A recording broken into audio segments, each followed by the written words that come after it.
The room went quiet, not the polite kind of quiet that follows applause, not the respectful silence of academics waiting for the next slide. This was different. This was the kind of quiet that settles in when everyone senses that something has just gone wrong, when a line has been crossed, when a moment can no longer be taken back. It was April 2023, inside the Sydney Marine Research Institute during the International Ocean Conservation Summit, a glass-walled conference hall overlooking the harbour, screens glowing with satellite images, reef maps, and multicolored data charts. Marine scientists from across the Pacific had gathered there: Australia, Japan, Indonesia, the United States, some of the most respected minds studying the future of the ocean. They had come to talk about coral reefs on the brink, about bleaching events, about rising temperatures, about what could still be saved. That was when the Philippine delegation took the stage. Their presentation didn't try to impress. There were no dramatic animations, no flashy simulations, just steady voices, clear visuals, carefully gathered data. They spoke about coral reef restoration, about recovery patterns observed over decades, about how scientific measurements were being paired with traditional coastal knowledge passed down through generations of fishing communities. It was calm, measured, almost humble. Some people leaned forward, others typed notes, and then someone laughed, not loudly, not enough to stop the presentation outright, but loud enough. A short, sharp sound that cut through the room like a crack in glass. It wasn't accidental, it wasn't nervous, it was dismissive. Heads turned. Dr. James Mitchell stood up from his seat, a familiar figure to almost everyone in the room. 30 years studying the Great Barrier Reef. Over 200 peer-reviewed papers, countless citations, a career built on authority. This was a man whose research shaped conservation policy, whose recommendations influenced funding, regulation, and international agreements. A man accustomed to being listened to. He adjusted his jacket slowly, as if the moment belonged to him. Then he shook his head, not angrily, not aggressively, almost amused. "With all due respect," he said, his voice calm but cutting, "this isn't science." A pause. "This is folklore." The word hung in the air. Folklore, not data, not research, not evidence, stories, myths, old beliefs dressed up as knowledge. The room stiffened. Pens stopped moving. Keyboards went silent. Some faces froze in discomfort. Others glanced toward the Philippine table, because everyone in that room understood what had just happened. This was no longer a discussion about coral reefs. This was about who was allowed to be taken seriously. And who was not. Dr. Mitchell gestured toward the Filipino research team, not with an open hand, not with acknowledgement, but with a loose flick of his fingers, as if pointing out an inconvenience on a screen. "You're telling us," he said slowly, "that traditional fishing communities understand coral ecosystems better than modern marine biology?" He let the question hang, not because he wanted an answer, but because he wanted the room to feel how ridiculous he thought it sounded. Then he paused, just long enough for the sarcasm to sink in. "Fishermen," he continued, "with no formal education." He lifted one finger. "No satellite imaging." Another finger. "No DNA sequencing." Another. "No computational modeling software." Each phrase landed like a small, controlled strike. A few people in the audience shifted in their seats. Someone exhaled a quiet laugh, nervous, unsure whether it was appropriate, but afraid not to follow the lead. Dr. Mitchell took a step forward. "I've spent 3 decades studying reefs," he said. 30 years. He didn't raise his voice. He didn't need to. "We use submersibles that can map reef structures down to centimeters, sonar systems that read the ocean floor like sheet music. Equipment that costs more than entire fishing villages will see in a lifetime. He gestured broadly now, toward the screens, the charts, the technology surrounding them. "This," he said, "is marine science." Then he smiled, and delivered the line that would later travel far beyond that room. "Being surrounded by water doesn't make you an ocean expert," he said. "It just makes you wet." This time, the laughter was louder, less hesitant, more assured. Some laughed because they agreed. Others laughed because it was easier than staying silent.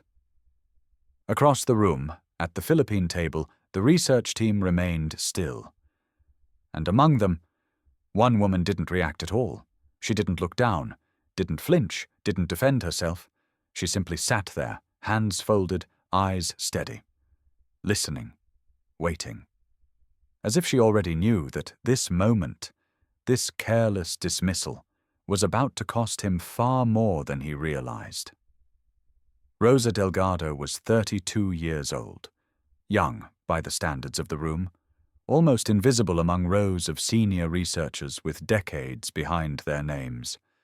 She grew up in a fishing village in Palawan, where mornings began before sunrise and the ocean was not a subject. It was a presence. She learned to free dive before she learned to ride a bicycle. Not as a sport, not as a skill to show off, but because food, safety, and survival were tied to how long you could stay underwater, how quietly you could move, how well you could listen. As a child, she followed fishermen at dawn, barefoot on wooden boats still wet from the night tide. She listened while elders spoke, not in lectures but in observations. They talked about currents as if they were moods, about tides as if they had memory, about reefs as living neighborhoods that could be exhausted or healed depending on how they were treated. No charts, no instruments, just attention. Years later, Rosa entered universities and laboratories. She learned the language of data, the grammar of models, the precision of peer-reviewed science, and she earned a PhD in marine biology, not to replace what she had learned as a child, but to document it, to translate it, to protect it from being dismissed as superstition. She had heard this tone before, the quiet arrogance, the assumption that knowledge without degrees was primitive. That understanding only counted if it appeared on a screen, processed by software, confirmed by machines. So when the laughter rippled through the room, Rosa didn't react. She breathed once, slowly. Then she stood. Chairs shifted. Eyes turned. Her voice when she spoke was calm, not defensive, not sharp. "Dr. Mitchell," she said evenly, "would you be interested in a demonstration?" The room changed, not loudly, not suddenly, but in that subtle way when people realize a conversation has just crossed into unfamiliar territory, because this no longer sounded like a rebuttal, it sounded like a challenge. And for the first time since the laughter began, the room wasn't sure who was about to be proven wrong. Dr. Mitchell smiled. Not a friendly smile. Not one meant to reassure. It was thin, controlled. The kind of smile worn by someone who believes the outcome is already decided. "A demonstration," he said, tilting his head slightly. "You mean watching fishermen throw nets and pray to sea spirits?" The words landed exactly as he intended. Laughter rolled through the room again. Louder this time, more confident. Some laughed because they found it amusing. Others laughed because authority had given them permission to. Rosa didn't react. She didn't look offended, didn't argue, didn't try to explain. She waited for the sound to fade. "One reef system," she said when the room quieted. "Same location." She took a breath. "Same time period." Her voice never rose, never rushed. "You use your technology," she continued. "We use our methods." The simplicity of it caught a few people off guard. No speeches, no defensiveness, no emotional appeal, Just terms. The smile on Dr. Mitchell's face sharpened. "Fine," he said, spreading his hands slightly. "Let's make it interesting." He glanced around the room, already playing to the audience. 30 days, 10 square kilometers of reef. Independent evaluators from Japan and Indonesia, respected, neutral. "We'll see whose data is more accurate," he said, more comprehensive. A pause, more useful. Murmurs filled the room. Phones were discreetly lifted. Notes were scribbled faster now. This was no longer a presentation. It was a contest. And as the room buzzed with anticipation, Dr. James Mitchell had no idea that he had just agreed to the most humbling month of his career. 6 weeks later, off the coast of the Philippines, the expedition began. Morning light spread across the water as research vessels cut through the waves. The sea was calm, almost deceptive, as if unaware of the confrontation about to unfold beneath its surface. Dr. Mitchell arrived first. 12 Australian researchers stepped onto the deck with practiced efficiency. 2 large research vessels followed, bristling with antennas and equipment. Underwater drones were unpacked and calibrated. Sonar mapping systems powered up with low mechanical hums. Water quality analyzers were laid out, labeled, and checked twice. There was enough technology on those decks to stock an entire university laboratory. They worked from GPS grids printed in color. Satellite overlays mapped the reef in precise blocks. Every hour of the day was scheduled. This was modern marine science at full force. Then the Philippine team arrived. No convoy, no humming engines, just 2 narrow wooden boats moving quietly over the water. Rosa stepped out first. Behind her came 3 elderly fishermen, their movements slow, deliberate, unhurried. Basic diving gear, weathered hands, faces marked by decades of sun and salt. Their names were Tatang Ernesto, Mang Hilario, and Lolo Benji. Together, their combined age was over 200 years. No tablets, no screens, no printed maps. Dr. Mitchell watched them from the deck of his vessel. For a moment he said nothing. Then he laughed, a short sound filled with certainty. "This," he said to his team, gesturing toward the wooden boats, "is exactly what I expected." And standing there, surrounded by technology and confidence, he saw confirmation, not of a challenge, but of an easy victory. He did not yet understand that the ocean was about to teach him otherwise. Day 1. The Australians moved with urgency the moment the sun cleared the horizon. Underwater drones slipped into the water before breakfast. Screens lit up with live feeds of coral formations and depth readings. Technicians called out numbers. Coordinates were logged. Reef structures were mapped in clean digital grids. Water samples were sealed, labeled, and stored. Every movement had purpose. They worked 16-hour days, sometimes longer. This was efficiency. This was discipline. This was modern marine science doing what it had been trained to do. Day 2. The Filipino fishermen did not dive. They did not lower instruments, did not deploy lines or markers. They sat quietly in their boats, watching. They studied the surface of the water as if it were a page being slowly read. They traced the direction of ripples as they shifted with the wind. They followed the timing of seabirds, when they circled, when they plunged, when they vanished. Nothing was written down. Nothing was measured. Dr. Mitchell watched from a distance. He shook his head. "They're meditating," he said to his team, smiling, or waiting for the spirits to give them permission. A few chuckles followed. Day 3. Still no diving. Still no instruments. The fishermen continued to watch. Morning, light, midday glare, evening shadows. They watched how the water darkened in certain areas at dusk, how waves broke differently along invisible contours of reef, how the sea changed its tone just before sunset. On the research vessels, the mood shifted from curiosity to amusement. "They haven't even started?" someone said. Dr. Mitchell laughed openly now. "This is exactly why folklore doesn't belong in science," he replied. The contrast could not have been sharper. On one side, technology, numbers, constant motion. On the other, stillness. Then came day 4. The fishermen stood, and in that moment everything changed. Tatang Ernesto pointed to the water.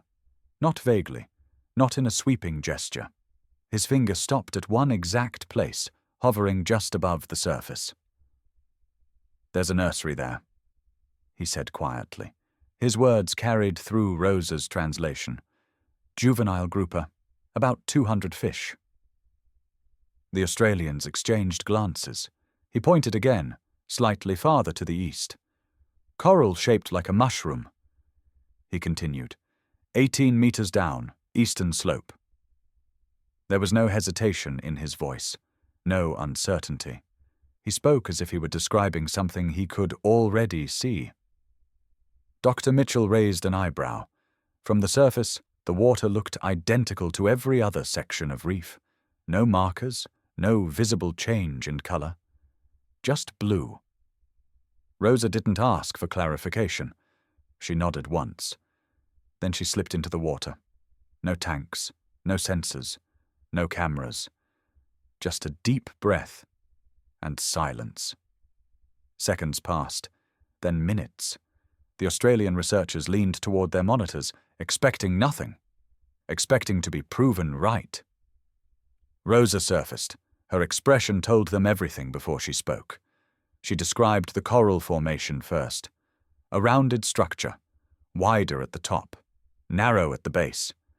Then the fish, juvenile grouper, sheltered, densely packed, approximately 200, exactly as Tatang Ernesto had said.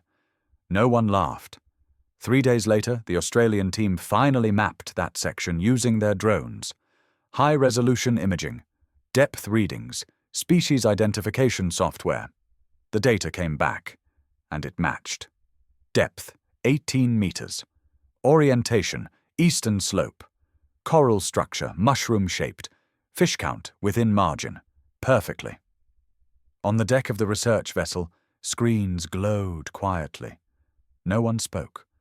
The laughter that had filled the first days of the expedition was gone.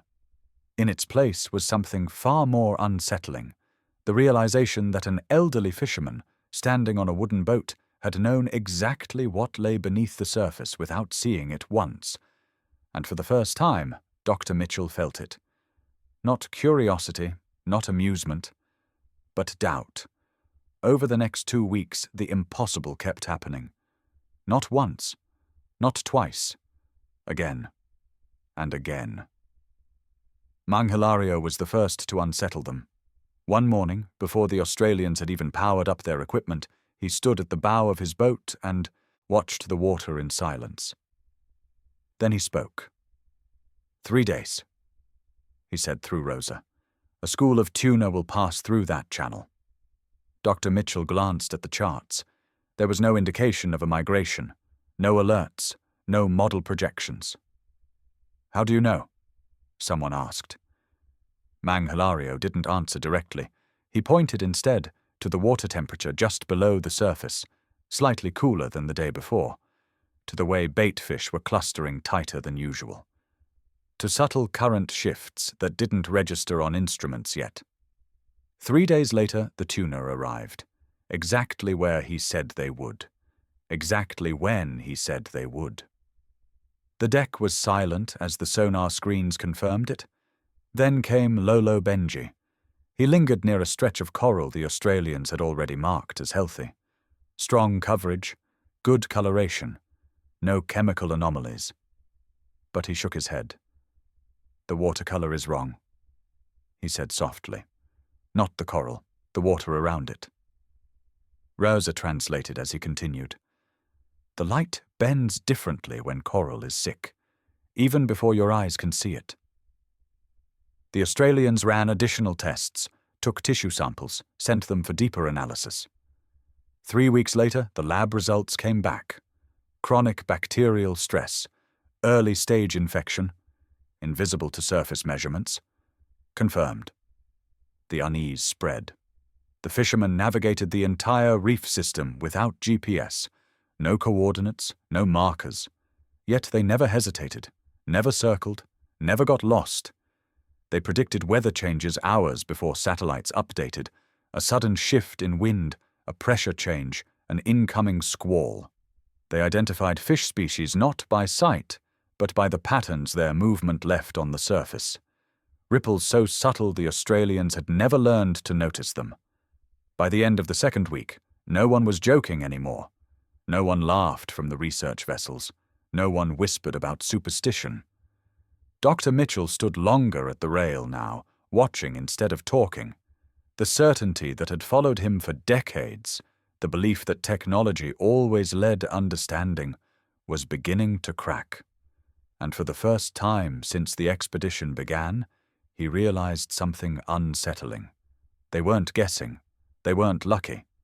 They were reading the ocean in a language he had never learned. On day 23, the Australians were confused, not skeptical, not dismissive, confused. One section of the reef wasn't behaving the way it should. Fish populations were declining there, slowly, subtly, but undeniably. Numbers dipped, patterns broke. Yet every instrument said the same thing. Water quality was stable, temperature was normal, coral coverage was strong, no chemical imbalance, no visible stresses. The data didn't add up. Dr. Mitchell reviewed the readings again, then again. Nothing. It was the kind of anomaly technology hated, a problem without a measurable cause. Tatang Ernesto entered the water without a word. No equipment, no sensors. He moved slowly, almost weightless, as if he were listening with his entire body. 20 minutes passed. The Australians waited, watching the surface. When he surfaced, he didn't look excited. He didn't look concerned. He looked certain. "There's a current shift," he said quietly through Rosa. "You can't see it yet." He pointed beneath the water. "Look at how the soft corals bend. Look at where the sand settles." Then he paused. This started after the earthquake near Indonesia, 2 months ago. The Australians exchanged glances.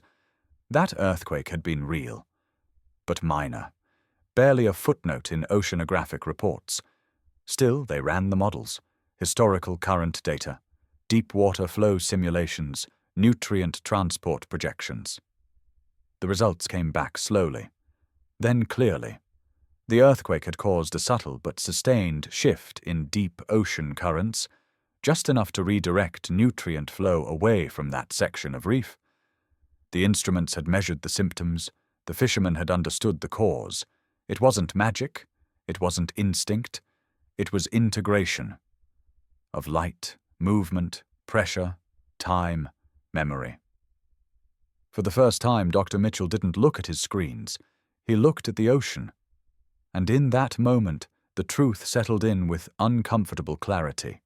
They weren't competing with science. They were practicing a form of it that began long before instruments existed. And in some ways, went deeper than they ever had. Independent evaluators reviewed the findings, not quickly, not casually. They examined datasets, field notes, observations, predictions, and outcomes.